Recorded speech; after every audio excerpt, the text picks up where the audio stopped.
Why do 60% of new EV owners worry about their battery's lifespan? Let's find out. Your EV's high-voltage battery operates best between 0 degrees Celsius and 45 degrees Celsius. To keep it cool, the air conditioner may kick in automatically, causing some noise.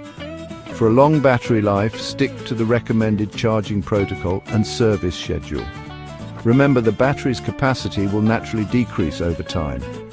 This is normal and not a sign of malfunction. If your high-voltage battery is heavily discharged, your low-voltage battery might be too.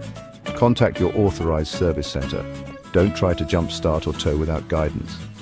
If your battery gets too hot, safety measures will limit performance or even disconnect it. Stop, let it cool, and call your service center for help. Stay safe and keep your EV running smoothly.